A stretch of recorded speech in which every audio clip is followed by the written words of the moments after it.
Février 2013, février 2017, 4 ans après, l'aménagement du barrage hydroélectrique de Soubré dans la région de la Nawa, au centre-ouest de la Côte d'Ivoire, est passé du stade de projet et de maquette à celui de réalité palpable. C'est le constat qu'a fait Hamidou Traoré, directeur général de Côte d'Ivoire Énergie, maître d'ouvrage du dit projet, à l'issue d'une visite de chantier du 5 au 6 février 2017. L'objectif de cette tournée de terrain, faire l'état des lieux du chantier et évaluer les travaux à venir.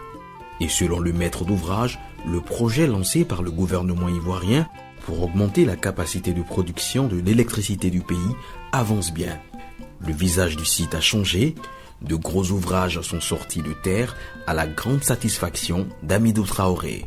Les travaux de génie civil du barrage sont quasiment terminés et les travaux de montage des machines, donc des groupes, avancent bien vu que le groupe 1 il est entièrement monté et on est en train de monter les groupes 2 et 3. Maintenant, les actions particulières à mener, c'est procéder donc à la mise en eau. Et donc ça, toutes les activités sont en cours pour qu'on puisse faire cette mise en eau là si tout va bien, donc à la fin de ce mois donc de février. Mais avant, nous devons donc procéder au déplacement du dernier village qui est donc Kopéradji. Et les actions aussi avancent bien avec les populations de ce village-là et que je tiens donc à saluer d'ailleurs pour leur compréhension et pour les actions vraiment positives qu'on a pu mener ensemble. On a pu voir la construction des maisons de ce village-là qui avancent en tout cas donc très bien. On espère pouvoir voir ces maisons-là prêtes en tout cas au cours de ce semestre. Mais déjà nous avons trouvé donc une solution palliative avec les populations qui vont être déplacées donc à la cité provisoire et pour que donc la mise en eau puisse se faire. La réalisation de ce projet est le résultat de la coopération entre la Côte d'Ivoire et la Chine. D'un coût total de 331 milliards de francs CFA, dont 92 milliards de l'État ivoirien, le barrage de Soubré, le plus grand du pays, sera d'une puissance de 275 MW pour une production annuelle de 1170 gigawatts par heure. Au mois de février, il a atteint un taux de réalisation de 92%, réel motif de satisfaction pour l'ensemble du secteur. Pour la suite du chantier, on pense pouvoir mettre en eau fin février jusqu'à la mi-mars et pouvoir commencer les essais du premier groupe à partir de ce mois de mars. Et cette mise en service, ça va durer quelques semaines.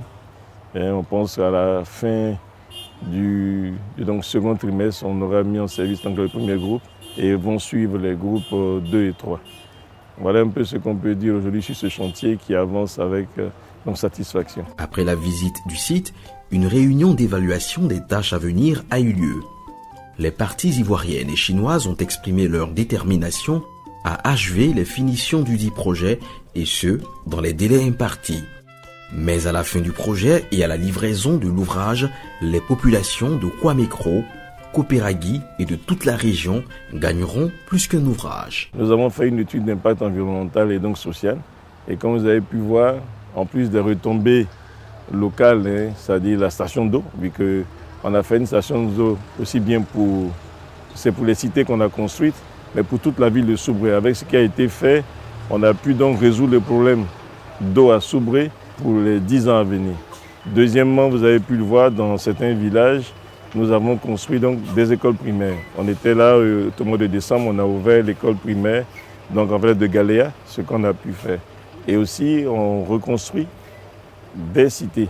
On a fait, c'est pourquoi Mécro, vous avez pu voir le village Péiri. Et donc, on travaille sur le village de Kopéradji qui est en train d'être fait également. Et de façon particulière aussi, il y a des actions en vue de la préservation de la biodiversité qui sont en cours. Et c'est dans ce cadre-là que nous avons décidé de reconstituer, vu qu'on occupe des terres, c'est vrai, mais il faut préserver la faune et la flore. Nous avons décidé de faire 2 zones de 150 hectares en tout, 110 hectares d'un trait et 40 hectares pour reconstituer la forêt et reconstituer la faune. Et donc nous allons faire la capture des animaux qui sont sur les sites du lac pour les mettre sur ces nouveaux sites. Nous allons aussi récupérer toutes les plantes particulières, les plantes nobles, les espèces rares qu'on va trouver dans la zone du lac et qu'on va donc replanter dans cette zone. Dans cette ambiance de machines, de grosses œuvres et de défis, quoi de mieux qu'un instant pour cultiver la cohésion et l'esprit d'équipe? Un dîner a réuni à cet effet le directeur général de Côte d'Ivoire Énergie et tous les travailleurs du projet.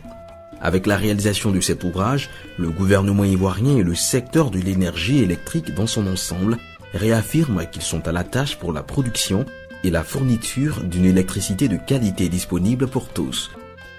Après l'atteinte d'une puissance installée de 2000 MW en 2015, le gouvernement vise à présent 3000 MW en 2018 et 4000 en 2020.